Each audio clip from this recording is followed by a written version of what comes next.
What's up, Bears News Fan Report crew? If you're a Bears fan like us, go ahead and subscribe to the channel, hit that like button, and turn on notifications so you don't miss any hot updates about our beloved team. Have you ever stopped to think that a single draft can forever change the Bears' destiny? Today, we're going to reveal the behind-the-scenes story of a decision few understood, one that could be the key to our future or the start of a big problem. Let's dive into this story. The dust had barely settled at Soldier Field, and you could already feel it. Something very different happened at the 2025 draft. While fans were asking for protection for Caleb Williams or a major boost on defense, Ryan Poles decided to play chess instead of football. His first move was bold, drafting tight end Carlson Loveland in the first round. Fans expecting a tackle or edge rusher were left stunned. But hold on, it didn't stop there. In the second round, explosive wide receiver Luther Burden III was brought in to complete the offensive setup. Everything was planned to turn Ben Johnson's new offensive system into a touchdown machine. Did Poles hit a home run or go too far? Veteran analyst Mel Kiper Jr. liked the boldness, giving the draft a B-plus grade, but the real issues lie where nobody wanted to look, the backfield. While we beefed up the aerial attack, our running game took a hit. Kyle Manengai was picked in the final round. Can we really trust a single rookie running back with no NFL experience to carry the load? Especially when DeAndre Swift is breaking tackles less than my grandma crossing the street. And even on defense, the bets are risky. Without selecting a pure edge rusher, the idea is to improvise with players like Gervon Dexter or rookie Shamar Turner. The truth is clear. Poles stuck to his own plan, refusing to cave to outside pressure. He made smart trades, stacked up picks, reinforced the offense. But did he forget the basics? Balance? The Bears' 2025 season will depend heavily, very heavily, on the brilliance of Caleb Williams. If he lives up to expectations, these new offensive weapons could be the best decision of the modern Bears era. If not, we'll look back at this draft and ask ourselves, why did we ignore our glaring holes? And you, loyal Bears News Fan Report fan, what do you think? Did Ryan Poles make history or a strategic mistake? Can Kyle Manengai surprise everyone? Or do we urgently need a veteran like Nick Chubb? Drop your comments below. I read and reply to all of them. And if you enjoyed this exclusive analysis, smash that like button, share this video, and subscribe to the channel. Let's grow this family of Bears fans together. And remember, we're just at the beginning of this new Bears era. Ryan Poles and Ben Johnson's work is far from done.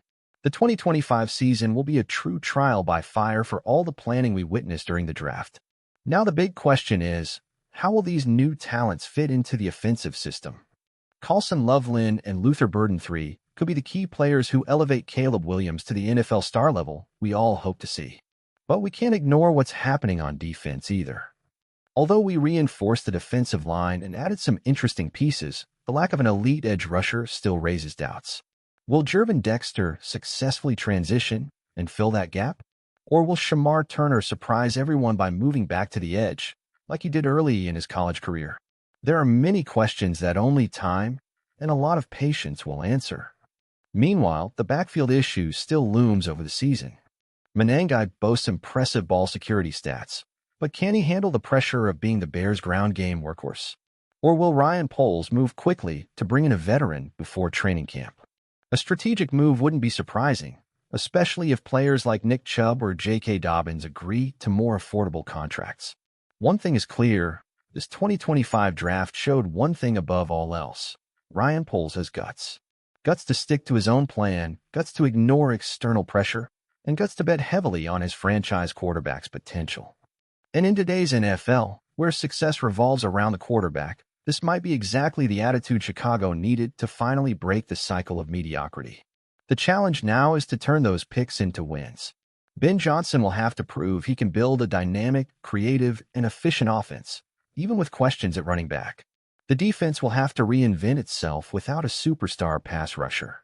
And Caleb Williams will have to show that he's more than just hype. He'll have to lead this team when it matters most. So, Bears family, get ready. The road to success is never easy, but for the first time in a long time, it feels like we have a real direction a true vision, and leaders who aren't afraid to risk everything for greatness.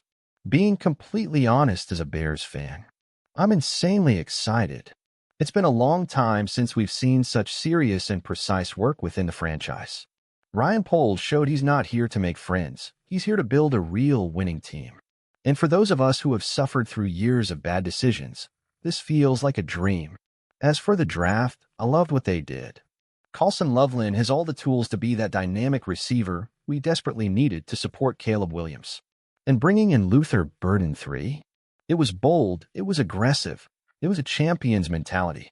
The NFL is ruled by teams that attack, that strike fear into opposing defenses, and for the first time in a while, it feels like the Bears are ready to play to win, not just to not lose. Of course, as a fan, I still have that little voice in my head worrying about the defense. I wanted a game-changing edge rusher, but I understand the plan. Strengthen the defensive line from the inside to make life easier for the pass rushers we already have. It's a risky gamble, but I'd rather take risks trying to be a champion than stay stuck in mediocrity forever. And about the backfield, man, as they say, Ryan Poles' job isn't done yet. I think he's going to bring in someone else, a veteran, to share the load with Menengai. Whether it's Nick Chubb, J.K. Dobbins, or another name, I'm pretty sure help is on the way before the season kicks off. In short, as a fan, I'm feeling something I haven't felt in a long time, real hope. Not false hope based on empty promises, but solid hope built with planning, courage, and intelligence. This year, no matter what happens, I know we're building something real. Bear down forever.